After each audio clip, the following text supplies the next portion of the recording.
পরমারাধ্য শ্রী শ্রী বাবামণির রাতুল চরণে প্রণাম জানিয়ে এবং আমার সমস্ত গুরুভ্রাতা ও গুরু ভগিনীদের প্রতি সশ্রদ্ধ জয়গুরু সম্ভাষণ জানিয়ে আজকের পাঠ শুরু করছি। ওম অখণ্ড সংহিতা বা অখণ্ড মণ্ডলেশ্বর শ্রী শ্রী স্বামী স্বরূপানন্দ পরমহংসদেবের উপদেশবাণী, চতুর্দশ খণ্ড।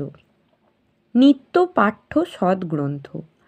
রংপুর লালমনির হাট নিবাসী জনৈক পত্রলেখকের পত্রের উত্তরে শ্রী শ্রী বাবামণি লিখিলেন, জগতের হাজার হাজার গ্রন্থ হইতে একখানা গ্রন্থ বাছিয়া লও, যাহাকে তোমার নিত্য সঙ্গী করিবে, যাহা হইতে প্রত্যহ প্রাতে 2 পাতা পড়িবে, যাহা হইতে শয়নকালে 2 পাতা পড়িয়া নিদ্রায় চক্ষু মুদিবে।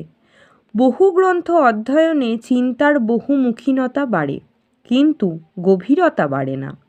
একখানা গ্রন্থই শতবার সহস্রবার অধ্যয়নের অভ্যাস হইতে চিন্তার গভীরতা বাড়ে। তুমি যে কথাটিকে কাল পড়িয়া ফেলিয়াছ বলিয়া আজ পুরাতন জ্ঞান করিতেছ, তাহাই তুমি পুনরায় কাল পরশু ও তরশু ক্রমান্বয়ে পড়িয়া দেখিও, তাহা হইতে নূতন অর্থ, নূতন ভাব, নূতন দোতনা, নূতন ব্যঞ্জনা সংগ্রহ করিতে পারিবে। ভাষা বাহিরে ভাষা ভাষা যতটুকু অর্থ প্রকাশ করে, তাহার শতগুণ সহস্রগুণ অর্থ নিজের ভিতরে অন্তর্নিহিত করিয়া রাখে। অধিকাংশ শাস্ত্রগ্রন্থ এবং অধিকাংশ মহাপুরুষ বাণী সম্পর্কে এই কথা যে কত সত্য, তাহা নিজেরা পরীক্ষা করিয়াই দেখো না। ভাষা শুধু ভাবকে প্রকাশের জন্যই সৃষ্ট হয় নাই। যে ভাবকে ভাষায় প্রকাশ করা অসম্ভব, তাহার প্রতিও ইঙ্গিত করিবার জন্য সৃষ্ট হইয়াছে। প্রত্যেকটি শব্দ পুঞ্জীকৃত ভাব সমষ্টির সমাহার, কিন্তু মননে অনভ্যস্ত মন লইয়া সেই পুঞ্জীকৃত সম্পদের কতটুকুর তুমি খবর লইতে পারো?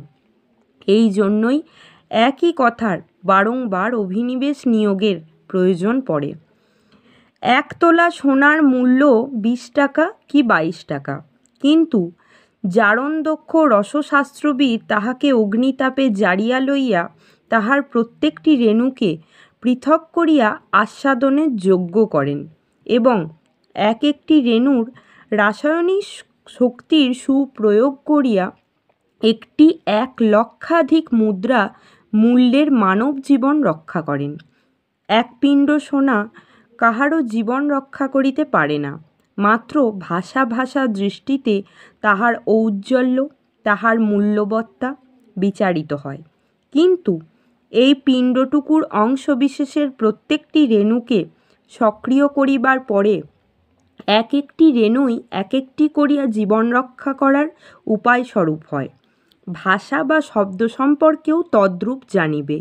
একটি বাক্যের ভিতরে যতগুলি ভাবতরঙ্গ আছে, অভিনিবেশের দ্বারা তাহার ভিতরে তাহার কোটি গুণ অনুতরঙ্গ খুঁজিয়া পাইবে এবং ঐকান্তিকী নিষ্ঠা সহকৃত মননের দ্বারা এক একটি অনুতরঙ্গের ভিতরে শত শতাব্দীর সঞ্চিত জ্ঞানের ভাণ্ডার খুঁজিয়া পাইবে। এই জন্যই গ্রন্থপাঠেও একনিষ্ঠার মহিমা কীর্তন করিতেছি। স্বামীর প্রতি পত্নীর, পত্নীর প্রতি স্বামীর, গুরুর প্রতি শিষ্যের একনিষ্ঠার ন্যায় গ্রন্থের প্রতি একনিষ্ঠাও এই কারণেই পরম হিতপ্রদ। বুঝিয়া বা না বুঝিয়া যে একটিতেই লাগিয়া থাকে, তাহার ভিতরে পরমাশ্চর্য জ্ঞান একদা এক আকস্মিক অবসরে অতীব অপ্রত্যাশিতভাবে প্রস্ফুটিত হয়। কিন্তু তাই বলিয়া বলিতেছি না যে অপর গ্রন্থ পাঠ করা অন্যায়। পড়িবে, কিন্তু একখানা মহাগ্রন্থই আগে বাছিয়া লও, যাহা তোমার জীবনের অন্তত 10 কি 20 বৎসরের জন্য প্রাণের প্রাণ বা বক্ষের পঞ্জর স্বরূপ হইবে।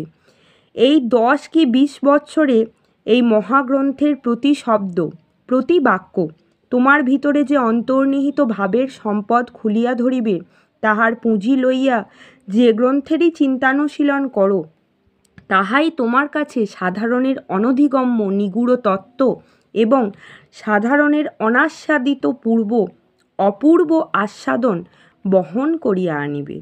চাঁদপুর, কুমিল্লা, 20 পৌষ 1341।